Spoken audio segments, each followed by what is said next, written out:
I just picture people like mistaking his name for him being like a brony. Brony James? Brony James? Oh God, that's cursed. What if, I mean, no harm in being a brony. I mean, what if Bronny is like a brony? Applejack is my favorite. Swishes a 3. Think of all the t-shirts of Applejack it would sell, man. Yep. The most memorable thing about the NBA was what a pro was, what a pro did not. I know people hated that commercial, but I don't care. I loved it because it always made me smile. It's just I had 1 year because I don't have cable anymore. So I go to like shady streaming sites to watch NBA games. NBA don't sue me. Without the express written consent. And so a lot of times the video feeds are from like kind of weird sources. So like 1 year, the site I was using was just the Australian feed of like the NBA playoffs. And so there was this really obnoxious commercial where it was all these Australian people singing about this like meat pie or whatever.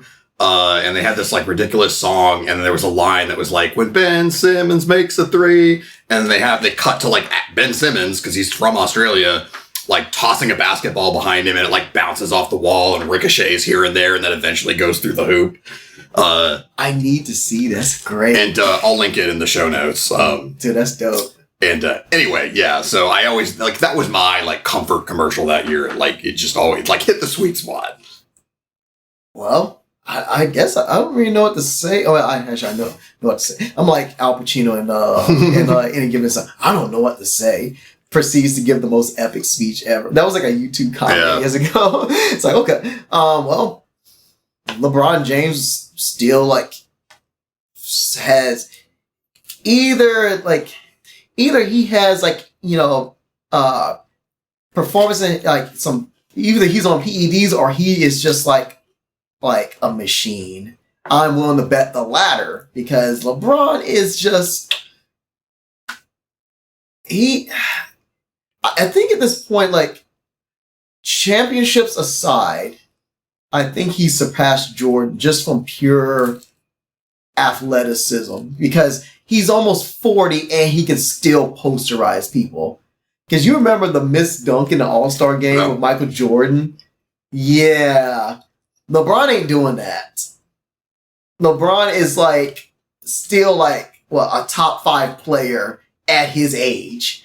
LeBron and I can't explain it except like the guy is just not human. If someone explained like he was like a cyborg or whatever like that, I'd be like, sure. I knew there was a reason. Why not? LeBron is going to be able to probably dunk when he's like 55. I don't know about 55. I'll say till 45. Okay, fair enough. Because once you get hit, then you get hit. Because like, think of the wear and tear that's on his knees. True. And when you fall off a cliff, it happens kind of like quicker than you want it to be. Also, Joker almost winning 3 in a row, like league MVPs. Mm-hmm. Also, how epic is that nickname, Joker? A second rounder just becoming like a back-to-back league MVP and winning a chip. Famously drafted during a Taco Bell commercial. Wow. Yeah, that was like a dominant Nuggets team that year. And I mean, he's like the kind of player, like his style is something that we've really never seen before because he's like not athletic really, but he can dunk and he does have a post-up game and he's a big dude, but he's sneaky athletic. He's got that lateral quickness and stuff. It's just like he just knows how to play the game. I'm just going to cut to the basket real quick. I think probably clearly like surpassed Bill Walton as probably the best passing big man of all time. Yep. And he's a gifted shooter. So like he can score at all 3 levels and he makes everybody around him way better. I just love how he makes you think of Donkey Kong when he throws the barrels. It's like he's just catapulting the ball when he's like at the top of the key and he swishes it. It doesn't even touch the rim. Like, how in the heck are you it's like he just like lofts it or something and it just goes in like pinpoint accuracy. I'm like, Sure, why not? You're Joker. By the way, this is totally unrelated, but I found this out on a podcast recently, and I thought it was like the most ridiculous thing I've ever heard. So, Steph Curry's like shooting training regimen, he apparently in practice makes about 80% of his threes. 80. I don't doubt that. And like that is like too fucking easy for him. So they literally have like a laser scanning system set up above the rim. It essentially measures the positioning of the ball as it passes through the hoop. So basically, unless it's like literally dead center, passing through the net and not touching the rim at all, it goes in the books as a miss.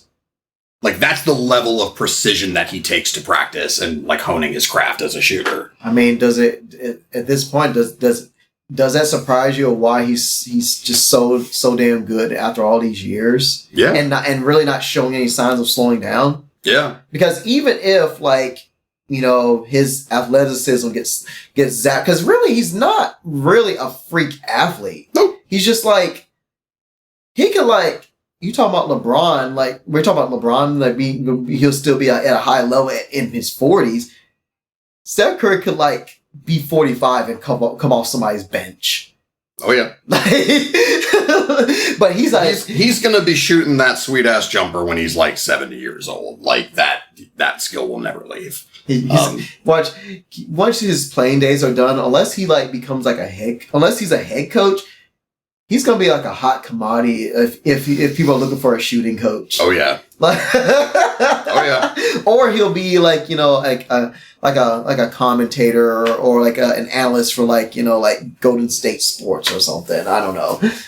And he's not gonna stop making money.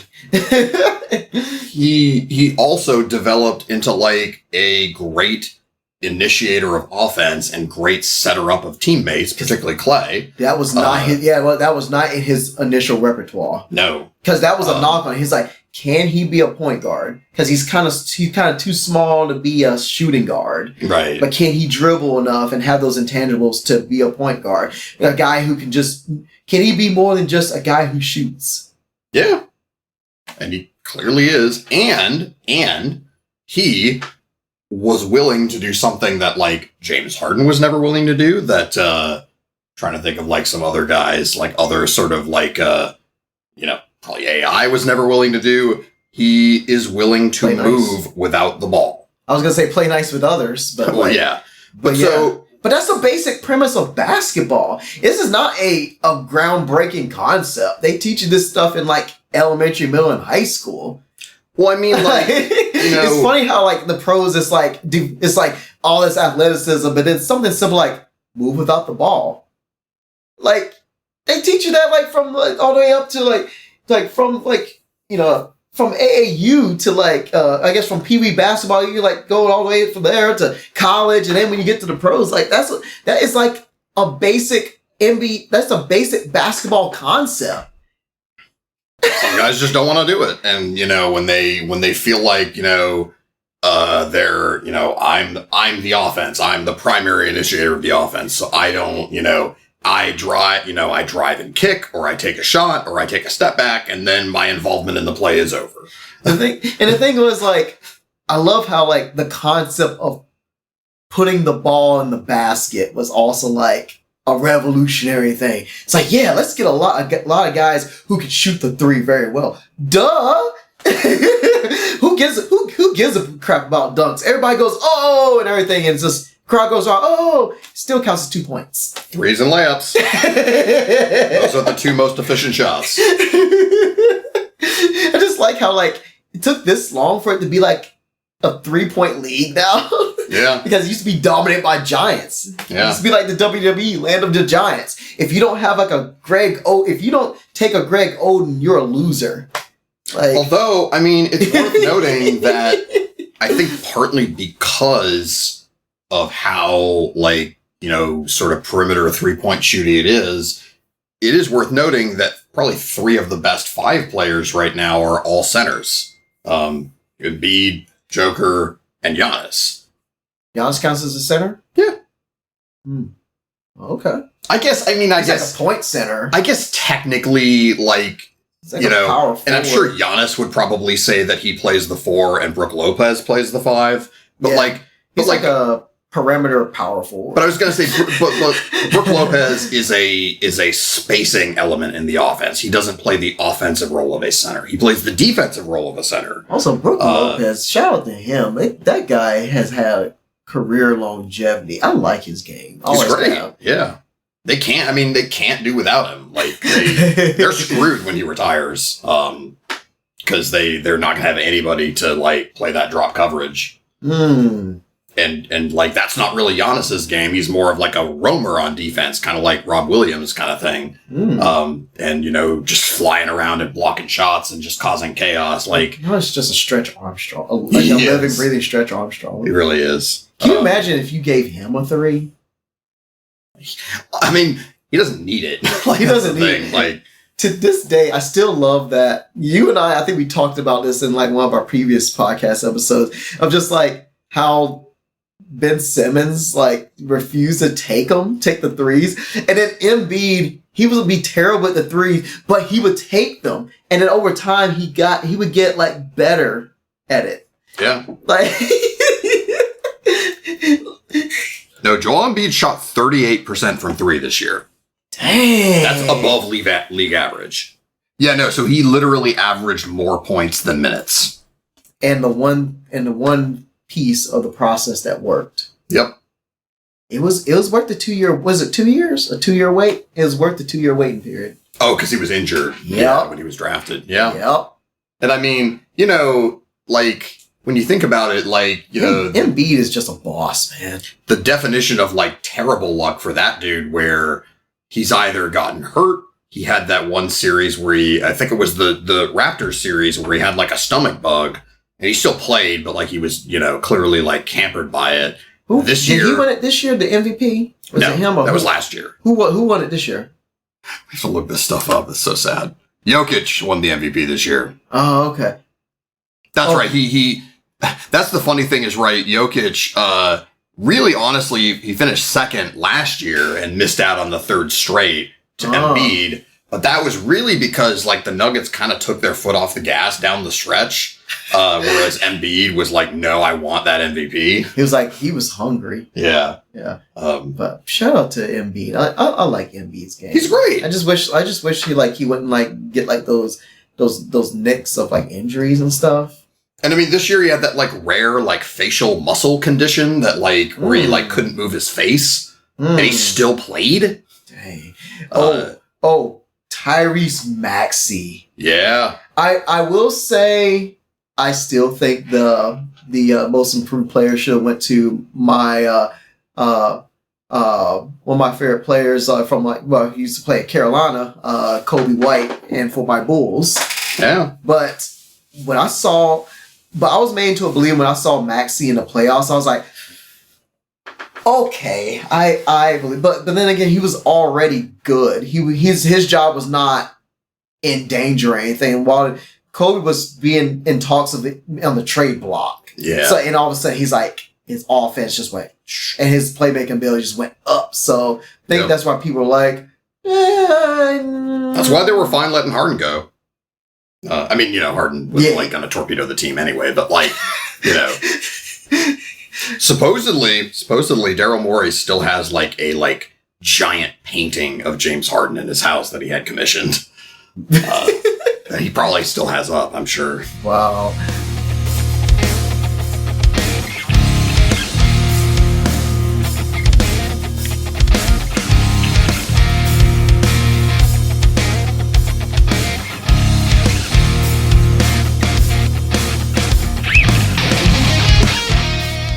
Timberwolves. Yeah. Ant-Man. Yeah. Ant-Man and like Cat finally finding like the perfect role for him after all these years. And after like Jimmy Butler like just broke the psyche of that team. You effing need me. Slashed the soul out of them, man. Yep. But everybody, that's the thing. Rudy Gobert for president. Yeah. Yep. He learned. It's just still to the it's not funny because of like the world shutting down. But it was just like it's on hindsight, it's just so dumb as he just went, it's like just touching the mics and then like, it's like some like karma gods were like, zap. It really was like too perfect. But poetic justice. But you know what? He also scored the first point scored in the bubble. Oh, that's dope. Yeah. Yo, and also they had Mike Connolly. They did. I feel like he's been in the league like 20 years. Yeah. I know he hasn't been 20, but he's been in the league at least 15. Yeah. Like, Mike Connolly just keeps getting No. So, he was actually, I believe, drafted in the Durant-Oden draft. That's how long he's been in the league. Just Mike Conley, man. Yeah. It's just like all those times he was with the Grizzlies. Yeah. The grit and grind Grizzlies. Right. They're great. They're great. They're not going to rook us.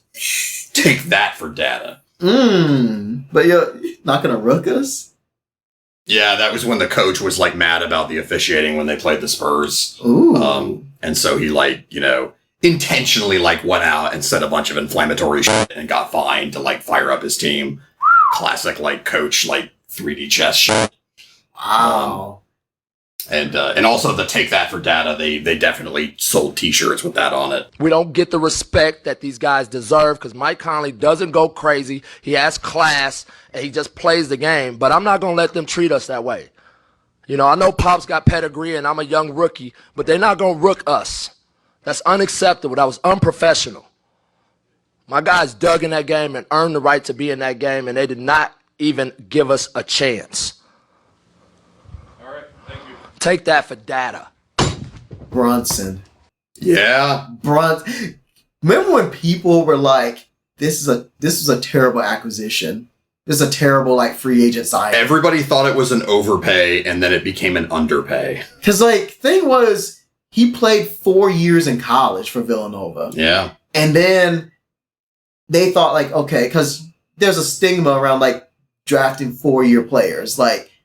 You are what you're going to be. You have less, we know what player you're going to be. You have less potential of a high ceiling. Right. Your ceiling is low. So, and then he was playing a serviceable player. He wasn't a star. He was just a serviceable point guard. And then all of a sudden he put in the work and he just elevated his game. And now you can't now the Mavericks have egg on their face. But then again, though, I don't think he has success if he just if he doesn't move out of Luka's shadow, and Luka doesn't elevate his game, further without just be here's the keys. This is you. I mean, he had the keys before, but it's just okay, this is you.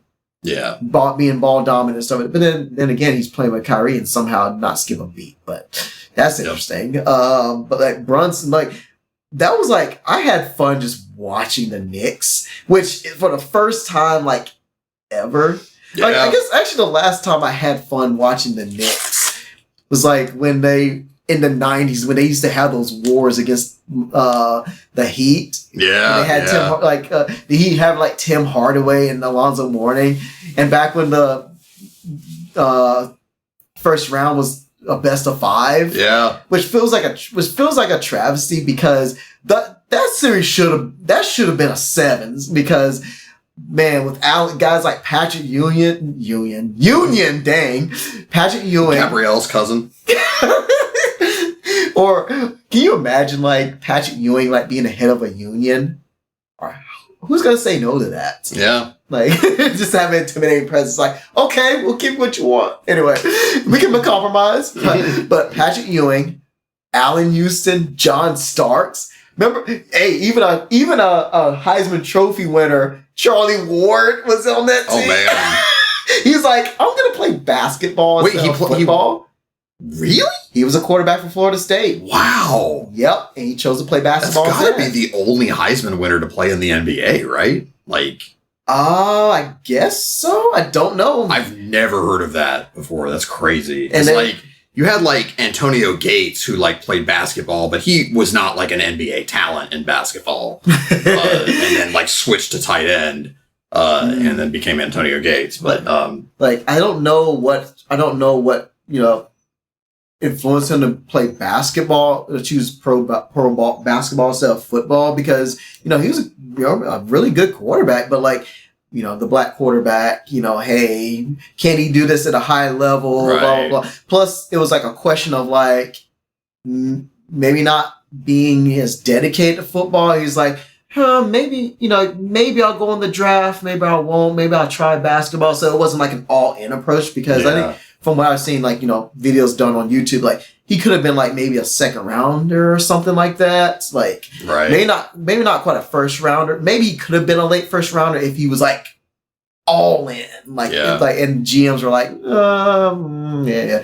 So he's just like, yeah, I'm just gonna play basketball, which probably was better for his health. So, so I think he won on that one. So I might have the timing of this wrong, but I also remember back in the day, Jeff Samardzija, who was also one of my favorite names. Who was I believe one of Brady Quinn's star receivers at Notre Dame. Was he a receiver or tight end? I think he was a receiver. Okay. But he was 6'5", and so he just could like bully college players. But then he just also happened to have a 99-mile-an-hour fastball, and so he went pro as a baseball player instead. I mean, but he probably would have been a first-round pick in either sport. But he correctly chose baseball because, weirdly, baseball just pays more money than football does. Oh, and fully guaranteed. Mm-hmm. Mm-hmm. I mean, plus you ain't got to worry too much about brain damage and all that stuff. True. Overuse injuries. Yeah. But like, yeah. If I had to choose between like having CTE and like not being able to raise my arm over my head the rest of my life, I obviously know what I'd pick. So yeah.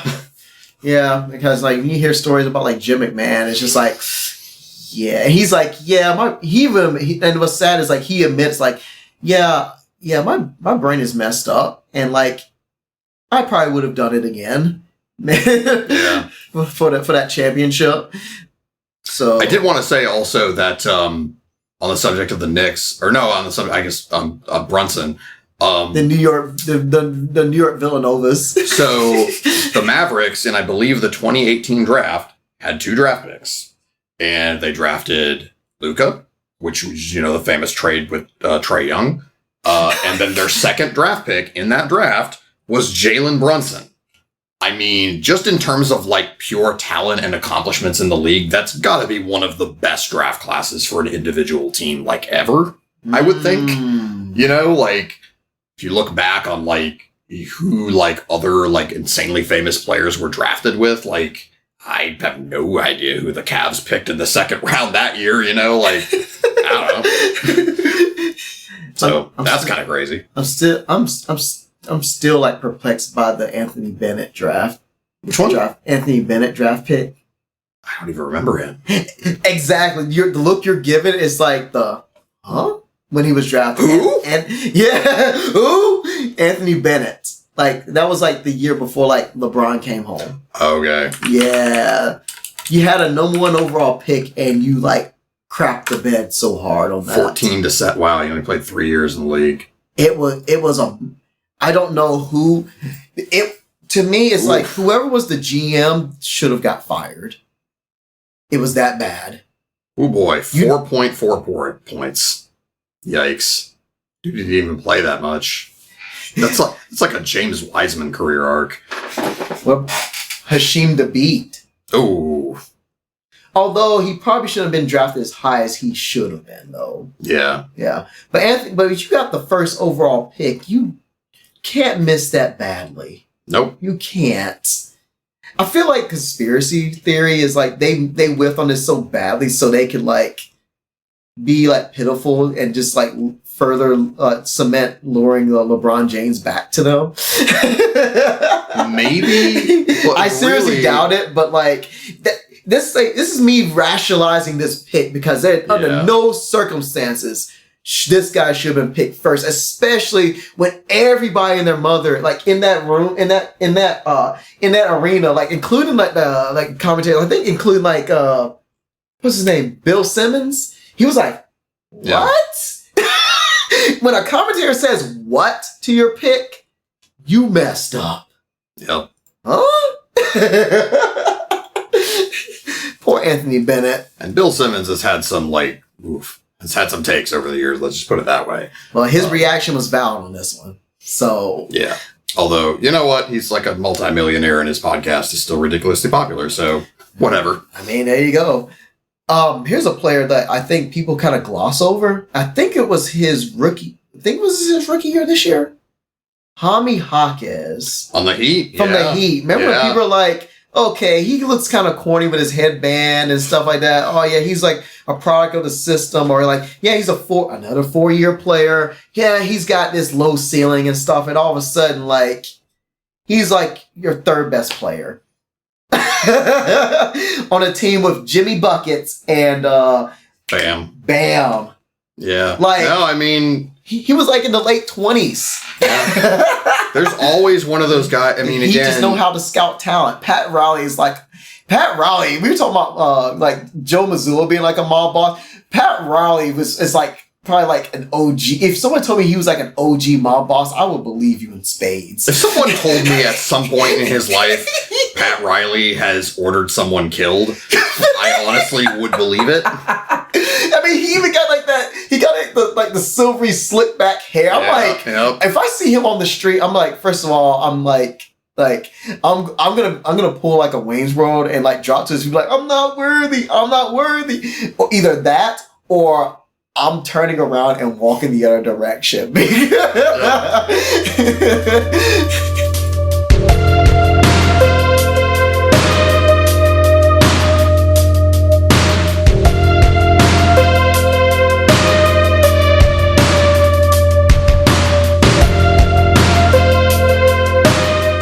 And then we somehow successfully predicted Bronny James going to the Lakers. We did. Splice in that clip here. I literally do not ever want to hear LeVar Ball say anything ever again. I am over it. So much for that squad of LeBron James Jr., LaMelo, LaAngelo, and Lonzo, and then as I referenced from episode 11, LeVar ended up talking himself onto the bench as like a 6th man or something, because apparently he could beat Jordan. Right. I mean, if you have a chance to bring in a player who can beat Michael Jordan 1-on-1, then Yep. I mean, in fairness, I think I could beat Michael Jordan 1-on-1 too, but in a game of Ken Griffey Jr. baseball for the N64. Yeah. Except I'm slightly let down that LeVar Ball did not talk his way to the bench. Yeah. that was your line. Again, a sign of how long ago it was, we kept referring to him as LeBron James Jr. instead of Bronny. I mean, he basically is LeBron James Jr. I mean, that's his literal name, but I probably goes by Bronny to try to maybe differentiate himself a little bit. I don't like the decision of him leaving early. I wish he would have taken another year to hone his skills, but it's very clearly so that he can play with his dad, and that's the only reason. The goal was he wants to go pro. Yeah. That we knew he was going to go pro. It was a matter of when, not if. Yeah. So he's got the name, so people are going to take a chance on him. Yeah. And plus he's athletic, gifted, and stuff like that. If someone like Austin Rivers can be given work at all these places. Yeah. He played for his dad at one point. Yeah. By the way, that has to kind of suck though, because if you've been a kid and there's people who were coached on by their parents or something like that. That is some harsh stuff right there because the thing is there's no in between. It's you're either given special treatment because hey you're the coach's son and blah blah blah, or the team or the parent is going the opposite end and coaching you harder than everybody else. It's probably, if it's Doc Rivers, it's probably that one. No one's gonna accuse me of nepotism. Run these extra laps. Yeah. But like, and as far as that goes on like the subject of nepotism, it's like, I don't really like, I don't know. I have so many other things to be like morally offended about at this point in our world and culture that like, you're damn right. I don't really care that much. Like, it's fine. Like, don't make it too obvious. Like, if you have like no talent at all and you like somehow get the job, right? And like, and I mean, I would say in reality, in like the real world that we live in, he's a like fringy NBA talent at best. Oh no. He was not a fringy talent. I'm saying right now.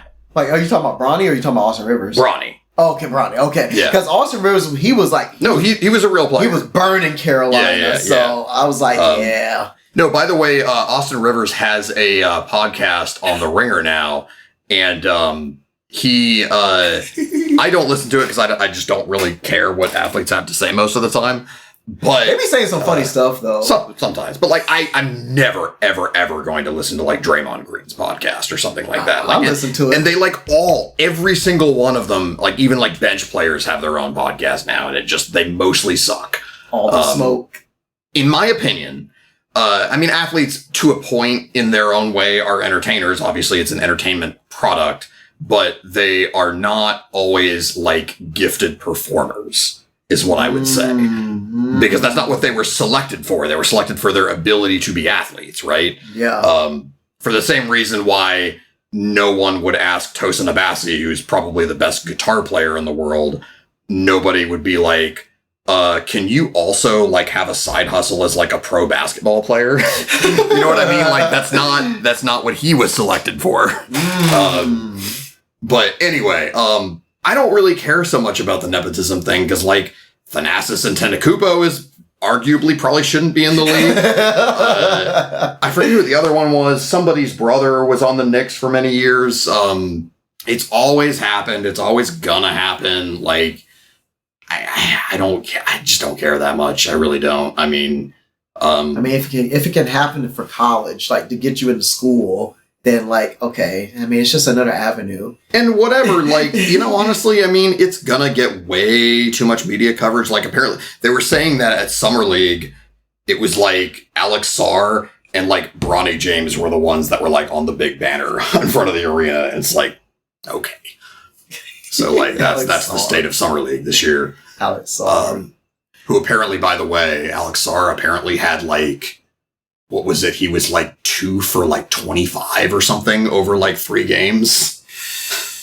So yikes. Yeah, I don't care that much. I mean, it was before my time, but it was like super cool when like Ken Griffey Jr. played with his dad and they actually hit back-to-back home runs in a game. Oh, that's legitimately really freaking awesome. That was a thing? Yeah. Wow.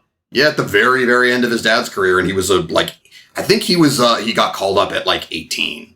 Ken Griffey Jr. And it's still one of the greatest baseball names ever. One of the greatest baseball players ever. I just love that little swing. It just looked like he just whacked at it and it just went pew. Dude had maybe the most natural swing I've ever seen. Like, it's just incredibly fluid, and then if you look at it from the side, there's like a natural uppercut to it, which that was the era before people were like analyzing launch angle, and so he was like maybe one of the pioneers of that in a sense. Before Shohei Ohtani. Yeah. Shohei be like, pew! Yeah. but like Ken Griffey Jr., like, was he the kid known as the kid first like before KG? Because they called him the kid. He was, yeah. Also, too, then they also called KG the Big Ticket. The Big Ticket. That's a good nickname. He had 2 nicknames. That's how great KG. No, he had 3 nicknames: KG, the Kid, and the Big Ticket. Yep.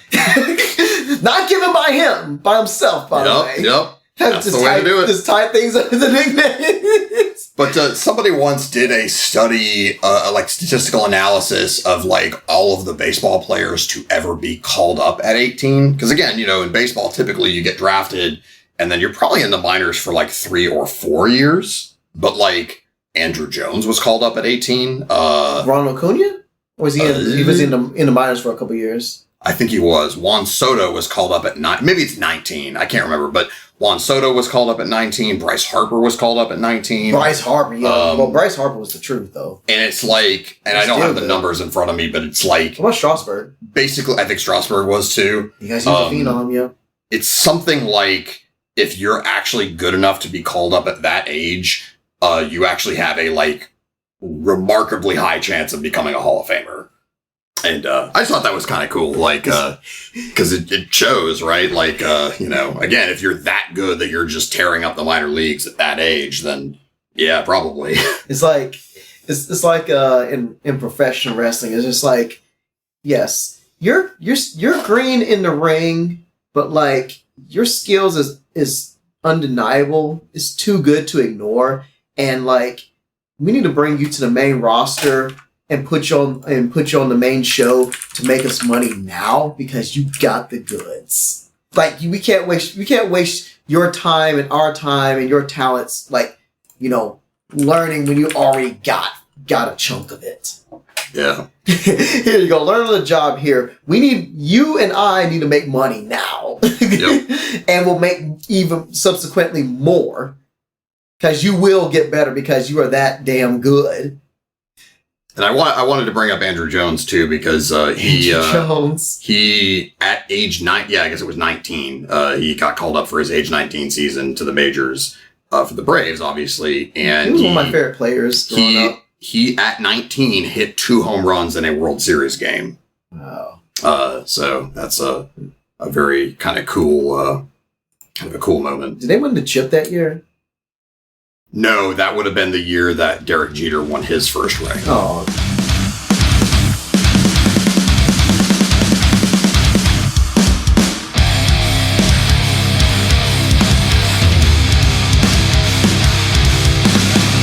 Is there any hope for Ben Simmons now? No. Nope. How about the tragedy of that career?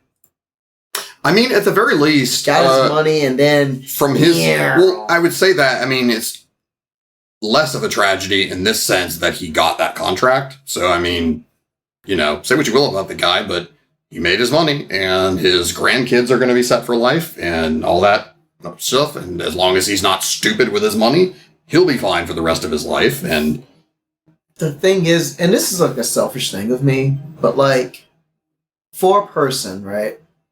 Now I don't know what would be on their minds. Hey, maybe I would have been in the same boat or something. But just from an outsider looking in, you hit the genetic lottery, and you just had these gifts, 1 in a million. Yep. Shoot, maybe 1 in 10 million. It's probably more. I mean, just if you think about it, there are 7-ish billion people, almost 8 billion people in the world, and there are. If there's 30 teams and 12 roster spots, there's maybe 500 NBA players in the world. So that is literally like 1 in like... And that's not including G League and like the rest of the world. Right. That's like 1 in like 300 million. Yeah. And I'm probably doing that math wrong, but you get the point. Yeah. No, but I guess I'm like, you were drafted high, like drafted a number 1 overall pick, highly touted and stuff. I'm just sad. I'm saddened because I'm left with wanting more. I wish I could have got more. Like, we're talking like if he put more work into it, or maybe he has like better luck, based off like his injuries and stuff. He could have been one of the all-time greats. Yeah. And now he just would be just another guy that got paid, but will be just a what if. Yeah. And I mean, over the history of of all walks of life, but we're specifically talking about sports, I guess. But like, the history of sports is like littered with a lot of those kind of stories. And I think in his case, I think it's pretty safe to say that like his problems are just entirely like between the ears. Like, because like, think about this. Penny Hardaway wished he could have like what Ben Simmons had. Yeah. Like, Penny Hardaway was, like, awesome, and, like, but his knees his career was cut short because of his knees. I mean, think of someone like Grant Hill. Like, knees and ankles, or was it just ankles? Something like that, yeah. Like, we see it all the time, like these guys that could have been like greats, but then like sometimes just crappy luck. And right now he had less crappy luck than a lot of these guys that had fell victim to the boulevard of broken dreams. No, still were able to live out their career, like live out their dream of playing in the pros, but like who could have possibly been all-time greats fall below that because of like stuff out of their control. Yeah. So a lot of this was in his control, and it's just like, it's like, hey man, you can go march up that mountaintop. Nah, I don't think I will. And just kind of reeks of that. And that's where I'm just kind of left like, you're great, but you were great, but like, I just wish I feel like we were robbed out of something more. What I would say is, and just in general, and we've covered this a few times over the years, but like, there is a certain, I would say, personality type and like, whatever you want to call it, like mindset that you must have to become a professional athlete, right? It's like a little bit of that Michael Jordan shit where you're just ridiculously, insanely, assholishly competitive about literally everything you do in life. Well, to the point where like people don't like you because of it. The thing is, by this definition, except then eventually they do like you because you're a millionaire, you know. But because like everybody has to like, have that dog in him to like you saying like everyone has to have that drive to like be a pro athlete. So by that merit, like everybody's a Slytherin. It's just like, but like guys like Jordan, LeBron, and Kobe are just like Slytherins, but cranked up to 20. In a way, yeah. Or you know, we're nerds. So like, if you think about the Magic the Gathering color pie, it's black. It's like blind, just intense ambition, unbridled ambition. Maybe red black because it's blind ambition with like passion. And also a splash of blue because some of the all-time greats, they got the intuition. They got their minds are brilliant. The mental game. So what we're saying is pro athletes are Grixis. Yep. That's the kind of insight you can only get on this podcast. Yep. So like there's this mindset that's required, and again, like it's not just that you have 1 in a million like physical gifts. You have to have that, but then you also have to have that like 1 in a million sort of like mental thing and a splash of luck because there's some people that don't make it out of college because of injuries because you can bust you like makes me think of Fresh Prince like you got these scouts calling and stuff like when there was like what was his name Marcus Stokes or whatever his name was going against Will. It's like you can go pro and give your kid everything. Yeah, that's true, but then I bust my knee. That ain't worth a dime. I'm going here to get a full ride scholarship to be an engineer and provide for my mom. So you were gonna like not take not go pro? Nah, I ain't stupid.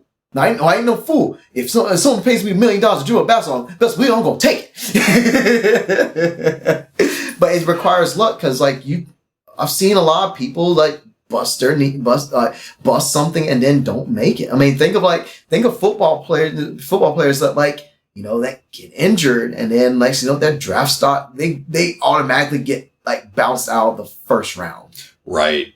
And in more in the world that I exist in, it always makes me laugh a little bit when people like Taylor Swift or Katy Perry say things like, well, hard work is how I got to where I am.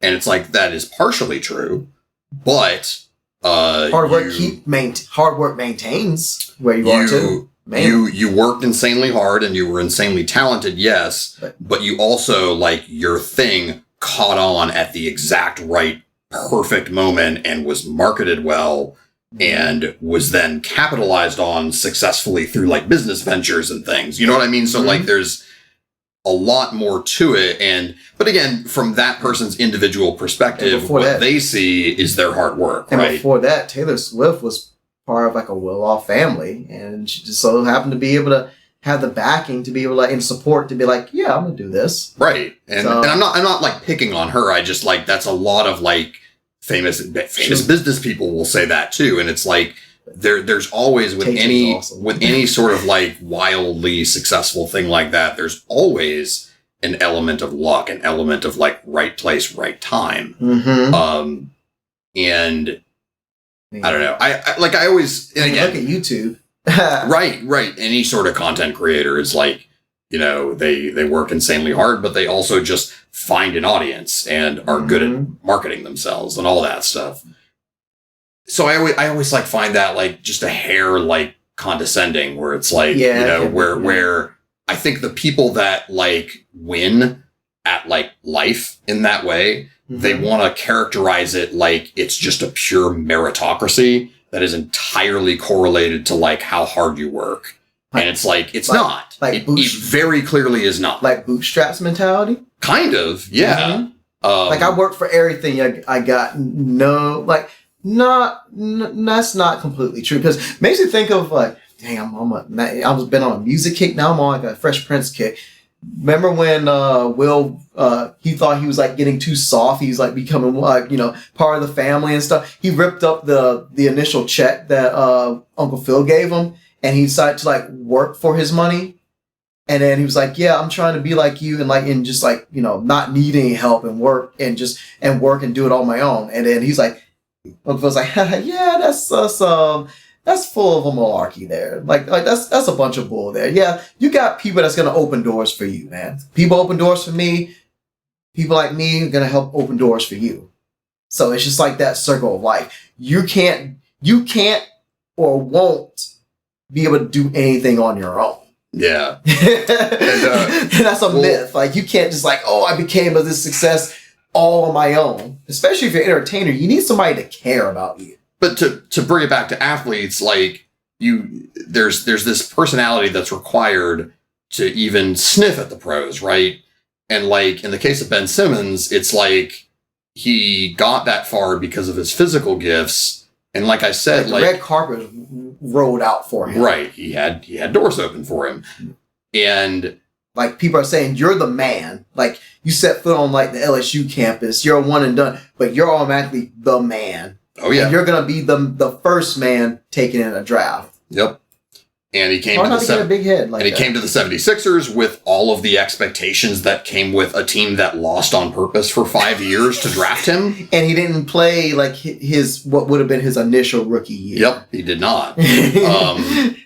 And again, like not everybody is gonna like perfectly nail the like mental side of it. And I really truthfully believe that is ultimately what held him back and torpedoed his career. Is just, I mean, obviously like the injuries did not help, but like you could see it, like and I don't know if that's like a mental health kind of thing where there's like, and again, I don't want to like be an armchair psychologist, so I'll just leave it at that. But like, you could see it like deteriorate over the course of like those 3 years where it was like, he was again, like a good, like all-star level, like winning player. He played great defense. And like a 3-time all-star or something? Something like that.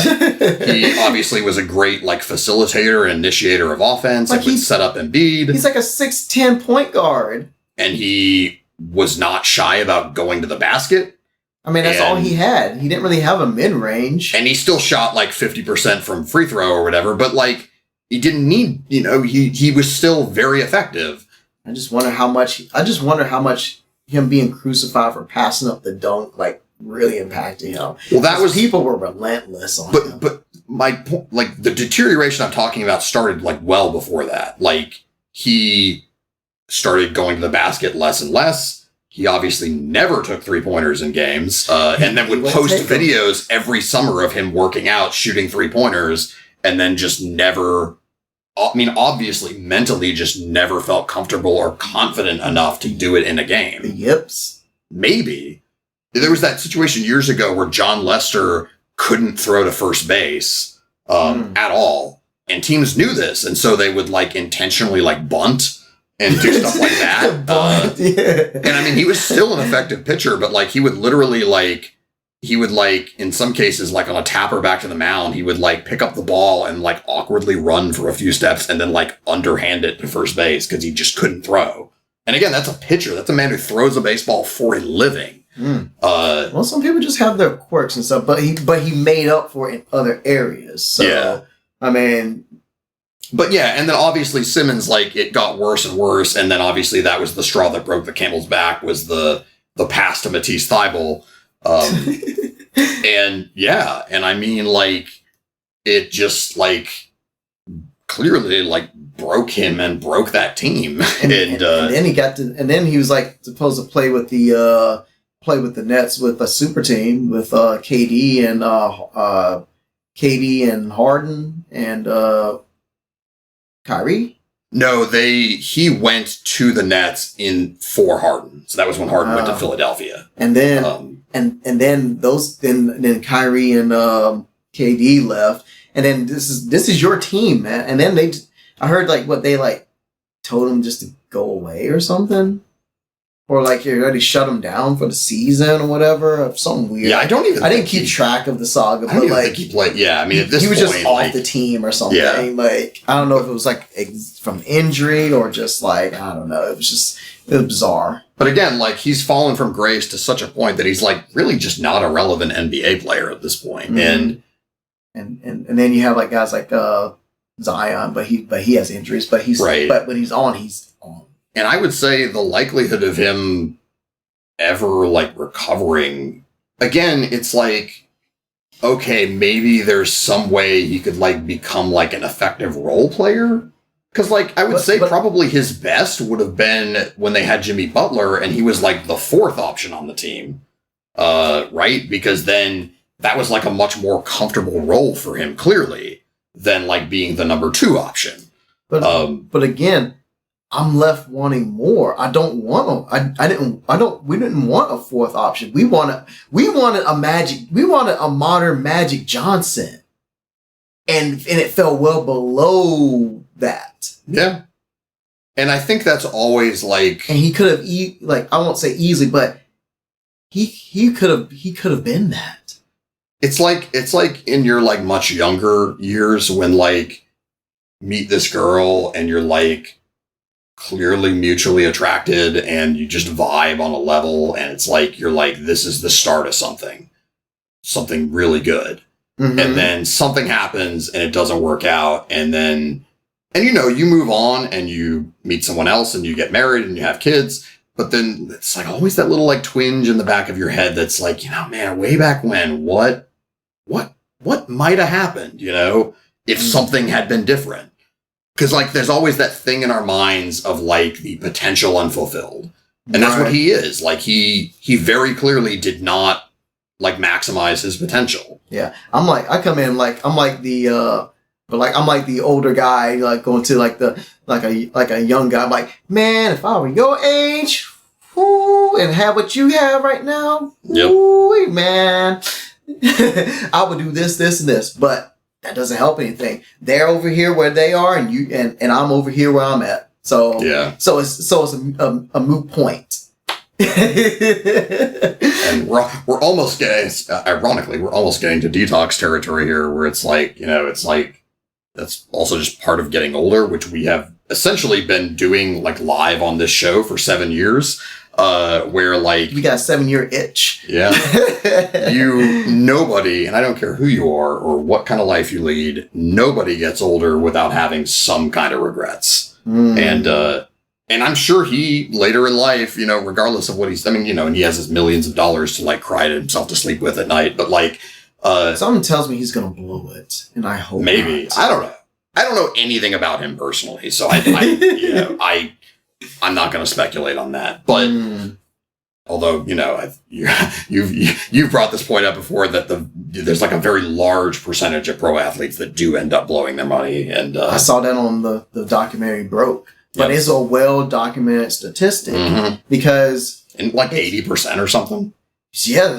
Because here's the thing, like, get a little nerdy here. Think of power creep. You have all this power here of like, these cards that like tower over these other cards here. Yeah. That's you when you just inherited all this money. But the power creep is you develop this lifestyle. Very expensive lifestyle that can only be kept going if you keep bringing in those checks. Yep. But eventually when when your playing days are done, if you don't taper down your lifestyle, you're statistically, like, call back to the title of episode 1. The math doesn't work. The math won't work because you're going to run out of money because you're not bringing in the same income that you would have been. Even if you got like a job like at an ESPN or NBA TV or whatever, like, or any of those regional like places, like team specific networks, you're not going to bring in the same amount of money that you would have been in your prime. But if you're still living it up like a lifestyle as if you still are, you're going to run out of money. Yep. Math doesn't, I don't want to say always, but like over 90%, the math doesn't lie. It just doesn't lie. And it will tell on you. And I just worry about that. So I hope Ben Simmons is a guy that manages money, but like, who knows? Who knows? I'm not praying for his downfall. I just want him to make it because praying for my downfall. But like, what's he like 26, 27 or something like that? Yeah, so he's still very young. So like, sometimes I just want a young guy just to do well. Like, yeah.